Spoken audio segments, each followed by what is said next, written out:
ఆత్మలోని శాంతము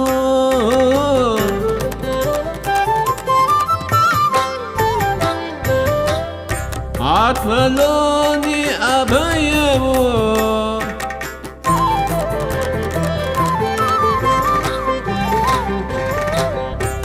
ఆత్మలోని శాంతము అని అభయము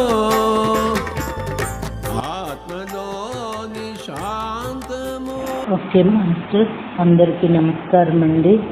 ఈరోజు న్యూ ఎనర్జీలో 25వ రోజు 9వ పరిధి గ్రీడ్ తయారీ అంటూ మనకి డి రేవతీదేవి గారు తెలియచేస్తున్నారు.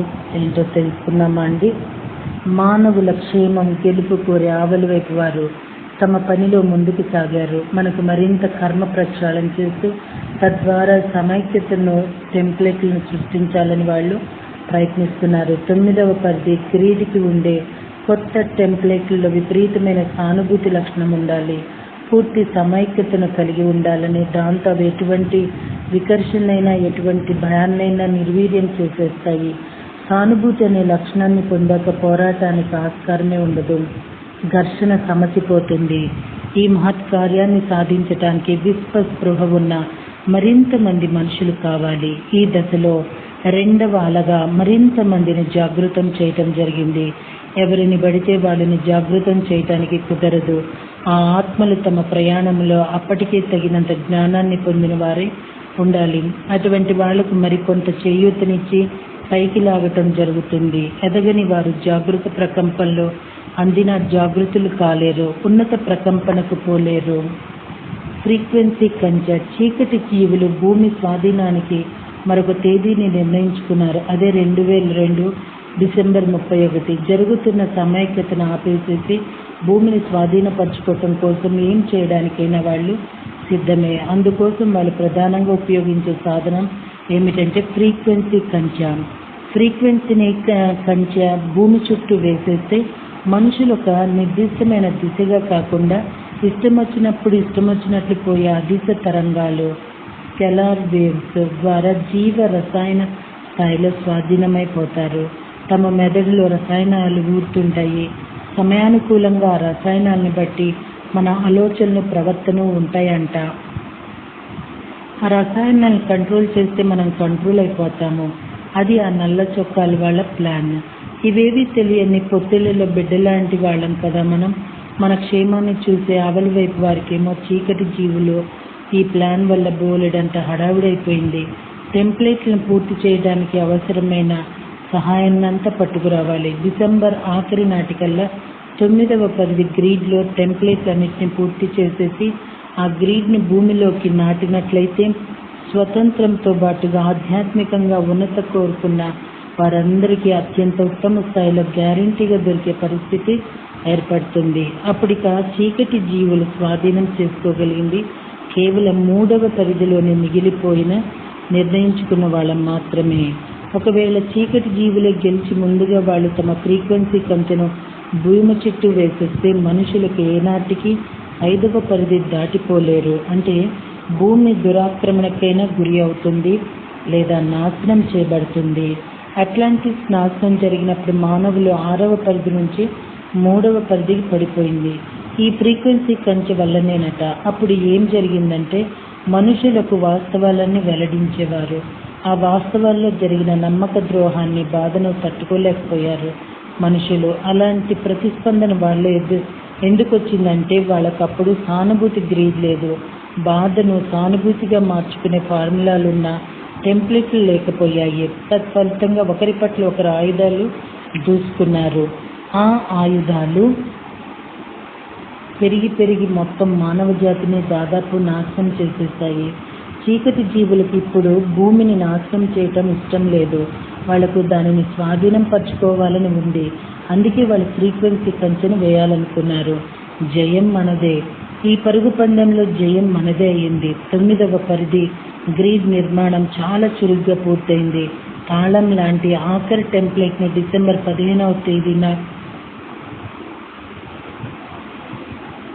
పూర్తి చేయటం జరిగింది. దానిలో ఆ గ్రిడ్ నిర్మాణం పూర్తయి 27వ తేదీ నాటికి ఆ గ్రిడ్ని జాగ్రత్తగా గట్టిగా భూమిలోకి నాటడం జరిగింది. చీకటి జీవుల ఫ్రీక్వెన్సీ కంచె పూర్తి కావడానికి మరికొన్ని నెలలు పడుతుంది. మన ఆవల వైపు వాళ్ళే గెలిచారు. శుభం కార్డు పడింది మనకు. ఇప్పుడిక మనం ఆధ్యాత్మికంగా ఎదిగే పరిపూర్ణ సమైక్యత గల వాస్తవాన్ని సృష్టించగలుగుతాము. అంటే ద్వంద్వాల సమైక్యతను నిర్వధ్యంగా సాధిస్తామన్నమాట. ఏకత్వాన్ని అర్థం చేసుకునే సమాజాన్ని ఏర్పరచుకోవచ్చు. అనంత ఏకత్వాన్ని కనెక్షన్ అయి ఉంచుకుంటే తమకు ఇష్టం వచ్చిన ఎంపిక చేసుకోవచ్చు. 2003, 2006 సంవత్సరాల మధ్య కాలంలో మానవుల్లో ఆఖరి అలగా విశ్వస్పృహ జాగృతం చేయబడుతుంది. ఈ విడతలో జాగృతులయ్యే వాళ్ళు 100 కోట్ల మంది ఉంటారు. వాళ్ళ పని ఏమిటంటే భూమిని గెలాక్టిక్ కమ్యూనిటీ అంటే విశ్వ సమాజంలోకి తీసుకెళ్ళాలి. వీళ్ళు అమితంగా పరిణతి చెందిన వ్యక్తులు అవుతారు. వీరి కర్మ ప్రక్షాళన, DNA పునర్వ్యవస్థీకరణ మరింత వేగంగా మరింత తక్కువ కాలంలో జరుగుతాయి. ఎందుకంటే గతంలోని 2 విడతలు జాగృతి వాళ్ళు చాలా పని పూర్తి చేసేసారు. 2007 సంవత్సరం నాటికల్లా 2012 సంవత్సరాల ముందు జరిగి 2007 అయ్యే అవకాశాలు అన్ని విధాలుగా ఉన్నాయట. ప్రపంచం ఇప్పుడున్నట్లుగా ఉండదు, చాలా మారిపోయి ఉంటుందట. గ్యాలక్సీ లెవెల్లో గుర్తింపు పొందిన గ్రహంగా ఉంటుంది భూమి. ఆవల వైపు వారు చేయవలసిన పనిలో ముఖ్యమైన భాగమంతా పూర్తయింది. ఇక 2012 వరకు మిగిలిన ఈ చివరి సంవత్సరాలు మానవులకు తమ DNAను పునర్వ్యవస్థీకరించుకోవడానికి, కర్మ ప్రక్షాళన చేసుకోవడానికి సహాయం చేయటంలో గడుపుతారు. ఆవల వైపు వాళ్ళు దాని వలన మానవులు 9వ పరిధిలోకి ఆధ్యాత్మికంగా ఎదిగి విశ్వ సమాజంలో కొత్తగా ఏర్పడిన సానుభూతి ఆధారిత సమాజం పౌరులవుతారు. ఈ వ్యక్తులు కొత్త జీవజాతికి మూల పురుషులవుతారు. ఈ కొత్త జీవజాతి కాలక్రమాన గ్యాలక్సీ మొత్తం వ్యాపించి శాంతి నెలకొల్పుతుంది. ఈ శాంతి కోసమే కదా అందరం ఇంతకాలం కష్టపడింది. ఈ 3 విడతల్లో జాగృతులవుతున్న వాళ్ళు జాగృత పూర్తయ్యాక బహుపరిధిల సమాచారాన్ని, గ్యాలక్టిక్ సమాచారాన్ని వెతికి పట్టుకుంటారు లేదా ఛానలింగ్ ద్వారా పట్టుకొస్తారు. చరిత్రను తిరిగి రాస్తున్నాం. భూమి మీద రాబోయే మార్పుల పట్ల మనం ఎంత ఆసక్తిగా ఉన్నామో ఆవుల వైపు వాళ్ళు కూడా అంతే ఆసక్తిగా ఆదుర్దాగా ఉన్నారు. మన ప్రవక్తల భవిష్యవాణి ప్రకారం క్రీస్తు శకం 2000 సంవత్సరాల నాటికి భూమి ప్రళయంలో దద్దరిల్లిపోయి ఉండాలి. కానీ అలా జరగలేదే. అయితే వాళ్ళు చెప్పింది అబద్ధమా? కాదు, అబద్ధం కానే కాదు. మరైతే ఎందుకు జరగలేదు? దానికి కారణం మనం ఎనర్జీని మార్చటమే, చరిత్రను తిరగరాయటమా? కొన్ని విషయాలు వివరాలతో పోతే అప్పుడు ఈ విషయం స్పష్టంగా అర్థమవుతుంది. మనం చేసే ప్రతి ఆలోచన ఎనర్జీ పుట్టిస్తుంది. అది ఎంత చిన్న ఆలోచనైనా కానివ్వండి, ఎంత పెద్ద ఆలోచనైనా కానివ్వండి, ఆలోచనలో నుంచి శక్తి అంటే ఎనర్జీ పుడుతుంది. జరిగే సంఘటనలకి ఎనర్జీయే కారణమవుతూ ఉంటుంది. ఇదే మన కర్మగా ఏర్పడుతుంటుంది. ఈవేళ మనం సంతోషంతోనో, కోపంతోనో, పంతంతోనో, మూర్ఖత్వంతోనో ఒక పని చేసామంటే అది చెయ్యాలన్న ఆలోచన బయలుదేరినప్పటి నుంచి ఆ పని పూర్తి చేసి మనం తృప్తి పొందటము, కసి తీర్చుకోవటం పూర్తయ్యేసరికి మన నుంచి, మన ప్రభావం పడిన వాళ్ళ నుంచి ఏర్పడిన ఎనర్జీ కర్మబంధంగా మారుతుంది. ఇది తప్పు, ఇది ఒప్పు అనే భావన మనలో ఏర్పడగానే దాని తాలూకు ఎనర్జీ కర్మగా మారి తదనుగుణంగా మన భవిష్యత్తు రూపుదిద్దుకోవటం మొదలు పెడుతుంది. అయితే ఇక్కడ ఒక ఆలోచన ఉదయిస్తుంది.